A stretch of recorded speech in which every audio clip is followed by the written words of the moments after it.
আচ্ছা, আপনার ভোটটা কি বলেন, ভোট হয়ে গেছে নাকি?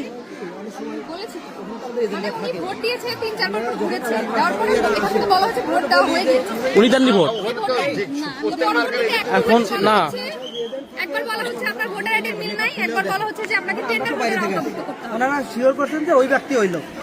এখন আমরা তো বুঝতে পারছি অনেক সময় হতে পারে, তো ওই টিক দিছে। এখন যে কোনো কারণেই হোক, হয়তো ওটা হতে পারে এরকম যে কেউ দিয়ে গেছে আর কি। আচ্ছা, আমরা তো দায়িত্বের মধ্যেই আছি নাকি? ওখানে যারা আছে সবাই দায়িত্বে আছে, সুশৃঙ্খল ভাবে। তাহলে এখানে ভুলটা কিভাবে হবে? আচ্ছা, কোনো না কোনো কারণে ভুল হয়ে গেছে ওটা। না শোনেন, এটা এখন আমাদের কথা শোনেন। আচ্ছা আমি বলি, বলেন। আপনি একটা নিয়ম আছে, এই ভোটের নাম হলো টেন্ডার ভোট।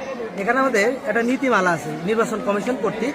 আমরা এই নীতিমালার মধ্যে থেকে আমাদের যে নিয়ম দেওয়া আছে, যেখানে বলা আছে টেন্ডার ভোট, এখানে বলা আছে যে আমাদের যারা এরকম যদি এরকম হয়, কখনো হতে পারে, যদি কখনো হয় তাহলে সেটা প্রিজাইডিং অফিসার নিশ্চিত করবেন যে ইনি হলে সেই ভোটার। আমি নিশ্চিত তদন্ত করে দেখবেন। দেখার পরে ওনাকে বলা আছে যে এই যেখানে বলা আছে, দেখেন বলা আছে যে ফর্ম 14 লিপিবদ্ধ করবেন, ফর্ম ফিল আপ করবেন, করার পরে তাতে টিপসই দস্তখত গ্রহণ করবেন।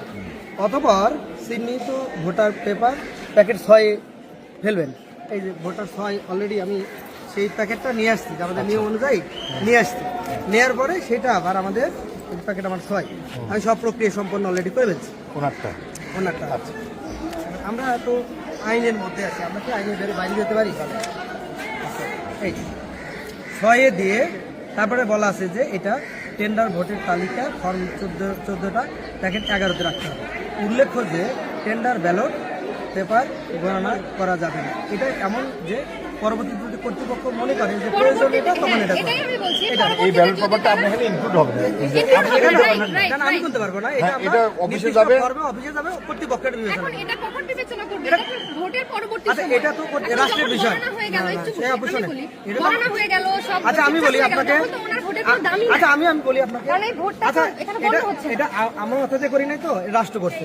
রাষ্ট্র যে পদ্ধতিতে প্রয়োগ করছে, আমরা তো এর বাইরে যেতে পারবো না। পারবো? তাহলে আপনি ভুলটা কি হয়েছে এটা আমাকে বলুন। না, আমরা তো আমি বলতে না, আমি বলতে পারছি না। মনে হচ্ছে যে কেন এই ভুলটা হতে পারে? এটা যারা আমার একটা প্রশ্ন, ওইখানে তো ব্যালট পেপার যিনি কাটেন এবং ব্যালট পেপার টিপসই না, উনি তো এই ছবিটা ভোটার নাম চেহারা দেখে ম্যাচ করে তো করবে, তাই না?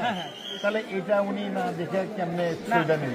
ম্যাচ করে, কারণ আপনাকে তো টিপসই দিতে হবে, কাটতে হবে, কেমনে কাটবে? মেকআপ খুলে, আমি বলি যে মেকআপ খুলে চেক করে তারপরে দিব। তারপরে যারা এজেন্ট থাকেন, ওনার ভোটটা এখন দিয়ে গেছে কোনো কারণে কেউ না কেউ এটা তো কোনোভাবে হয় না।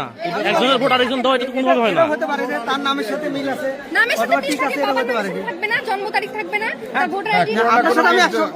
আপনার সাথে আমি 100% একমত। দিয়েও সে ভোট আচ্ছা, আমি আপনার সাথে 100% একমত।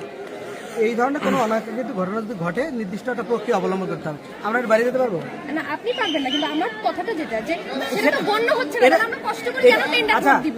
আর যখন দিচ্ছি না তার মানে আমরা বঞ্চিত হলাম। না, এর সমাধানও আমরা দিতে পারছি না, আমরা দিতে পারছি না। রাষ্ট্র একটা নিয়ম দিছে। আচ্ছা, আপাতত যে আইন আমরা যেটা নিউজ করলাম, যে আইনের মধ্যে আছে সেই আইনে আপনারা দিয়ে যান। বাদ বাকি এটা আমরা পরে কথা, আমি আরো আমার কথা, আমরা যেটা ফুটেজটা নিলাম, আপনি এটা দেন। এটা যে আইনের, উনি যে আইনটা দেখাচ্ছে এই বইতে দেখালো, উনি যে আইনের মধ্যে বলছে সেই আইনের মধ্যে আপনি ভোটটাকে দিয়ে যান। হ্যাঁ, এই প্রক্রিয়া সম্পূর্ণ করেন। সত্যি কি আমরা ভোট দিতে পারছি? ভোটটা কিন্তু কাউন্টই হচ্ছে না না, উনি তো বললোই। আচ্ছা, ওনারা মিডিয়ার লোক। ঘটনা হচ্ছে কি, এখানে প্রবলেম হচ্ছে কি, আমি বলি, এরা যেটা করছে যে ওইখানে যারা ভোটার স্লিপটা কাটে, যেটা সত্যি কথা, যারা এই নির্বাচন প্রক্রিয়ার মধ্যে আছে সরকারি ভাবে, তারাই বলছে একদম এটা সত্যি। কারণ তা না, আমি আপনার ছবি আছে, বাপের নাম ছাড়া আমি দিলাম কেমন? আমি অন্য কাউকে তো সেটা ঠিক না দিলে তার দেয়নি কেউ, তাই না? ভুল হওয়ার সম্ভব আছে। এটা ভুল হোক বা ইচ্ছা